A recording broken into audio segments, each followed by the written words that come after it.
9 starts, 8 starts. And what happens is the diesel exhaust fluid is what cleans out the engine, so it's almost zero emissions. And if that gets low enough and gets down to 1 start, it'll slow the coach down to 5 miles per hour. Okay. But if you're driving along on a big family trip and you stop by a gas station and pick up DEF fluid, it's all the same, so you don't have to worry about different quality.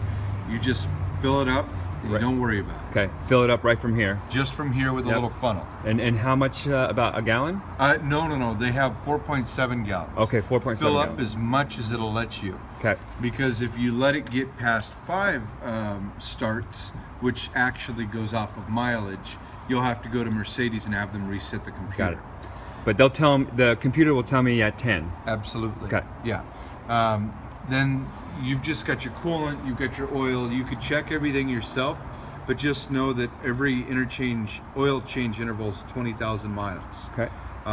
It'll tell you when you need service, when you need to think about replacing the air filter. It'll tell you all of this stuff. Okay.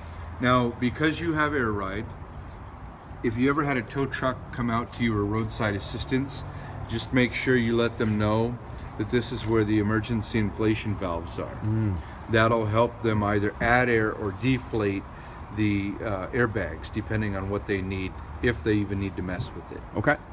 And if you ever need to get your battery charged for any reason, because the battery's underneath the driver's footwell, this is where you would connect jumper cables, and then right here to the ground. Beautiful. Okay, awesome. Now, we don't want this to get dented because this is a very heavy hood. So don't let anybody other than you shut this unless they know what they're doing. Because if you pull down on this like a normal hood, it's going to crease the top of the hood. Okay. So lift up, pull back, and allow it. Otherwise, look, it won't come down. Yep. Just let it slide down. Okay.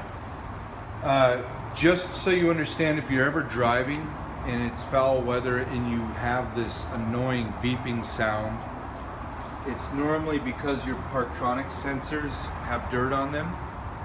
If you don't want to get out and clean them, you can just turn it off in your dash, and I'll show you where that's at. Okay. Other than that, though, on the front, where that little trapezoid is, that's where your road lane assist is. So if you veer off the road without a blinker, it's going to beep at you. The little camera on the front, that's for headlights, meaning if you have your high beams on and it detects that somebody's coming with their vehicle, it'll turn off the high beams. Automatically? Yes. Behind this plate, you've got your rear end collision assist. These are all things that you could turn off.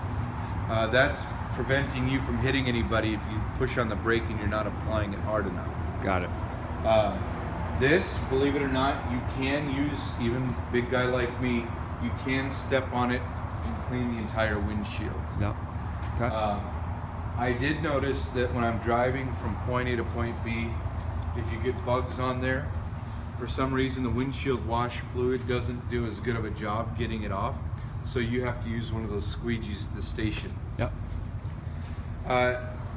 In the event you ever need to get towed, right here is where you would attach your tow hook. Okay. If you need to get pulled out of a trench or anything. The tow hook comes with a toolkit that I'll show you underneath the passenger footwell. Okay. Aside from that, just make sure you're keeping it nice and clean, and if you're ever filling up the oil or the DEF fluid, which really you shouldn't be doing, you just drive into Mercedes and have them top it off. Yep. Make sure that nothing gets on this, and if it does, you just clean it up. It's the airflow, yeah. It'll make it look bad, yeah. Uh-huh. These are also your headlight washers. If you've got your high beams on and you've got your windshield wipers on and you push the button to activate the fluid, that'll squirt it out aggressively to get this clean. Okay. You know, most people don't realize there is a difference between dirty headlights and non-dirty. Yeah. That's a nice feature to have. Then as we come over here, these wheels are aluminum. They're Dura-Bright coating on top of them, so you're not having to use any aggressive agents on them. Just use your normal RV washer even car vehicle wash, because it's Mercedes paint, and these wheels don't need any polish or anything. Great. Now, I mentioned you get a toolkit under the passenger footwell. We also give you a hydraulic jack. The hydraulic jack will lift this whole coach up, and it'll allow you to change the tire. Okay. These are not the actual bolts. These are just covers because they don't look aesthetically pleasing. So just pop those off with your toolkit, Okay. and then you can then do what you need to do to change the tire. Okay.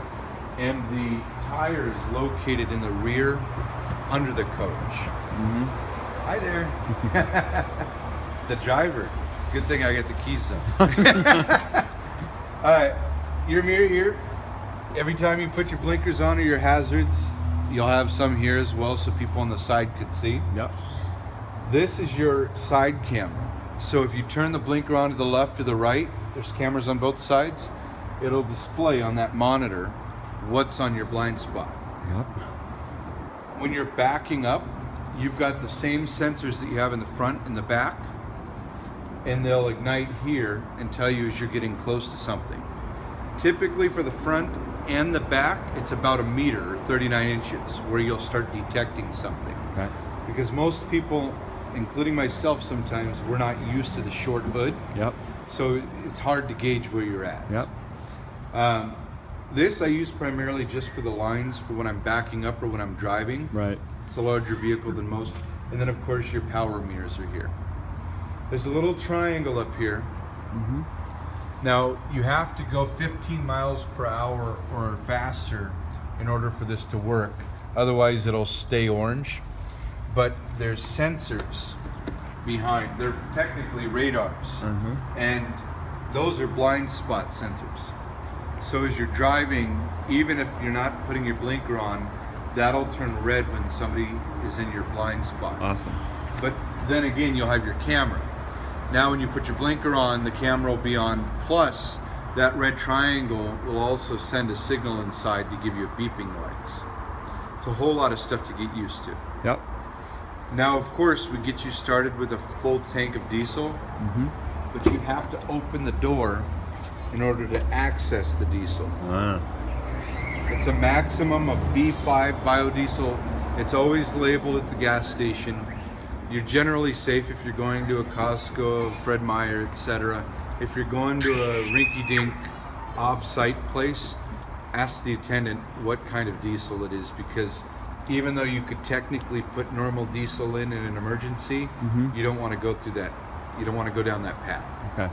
So biodiesel, just look for biodiesel. Biodiesel, and it'll say like B1, B2, B3, B4, B5. If it says B12 or something, do not put it in here. It's too much for this coach. Okay.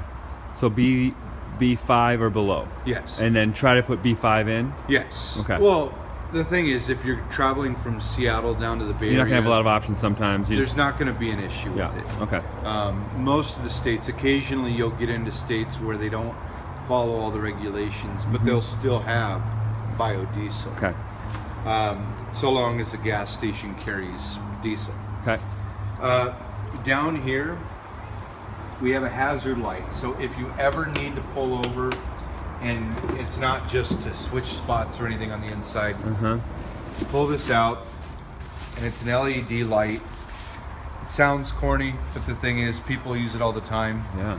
With my 2-year-old daughter in the back of my vehicle yesterday on my way here, I saw an accident on Highway 18. Had to pull over, and it was the scariest thing ever. You got your daughter in your car. Why not try to, protect yourself? Oh, absolutely. It's going to allow people to see you in inclement weather, and it's always there. In fact, a lot of people, not suggesting or denying it, but a lot of people, just because they like to be safe, if you're a gun carrier, they'll figure out something, small Smart. safes to put down there, because the last place anybody would think to look for a wallet or anything is in a side compartment like this. Yeah. Pretty stealth. Yeah. Yeah, you also have a cup holder here and whatever you need this to be. Now, Let me try this real quick. oh, absolutely. Pretty straightforward. Okay. There you go. Yep. One other thing I should mention real quick, you have 12 volt system and you have a 110 system. The 12 volt system are things like your awning, your step that are attached to the actual battery without using an inverter. If you ever, for some reason, if your step stopped coming out or your awning stopped going in and out, it's most likely because of a blown fuse. Okay. You would just take this down, and then of course we've got the manual that comes with this, and it would allow you to figure out which fuses you needed to replace. Got it. 10 is what's attached. It's a 15 fuse. It's what's attached to your step and your awning. Got it. Combined. Is it a good idea to like go pick up a spare? Of Yeah, it most of is. those? Yeah. And you just can- get the you- multi-pack at the store. Okay. And you can go anywhere and get that. Okay. Yeah. Got it. Because I'll show you the 110 fuse box. Okay. And they utilize. That's the 12 volt.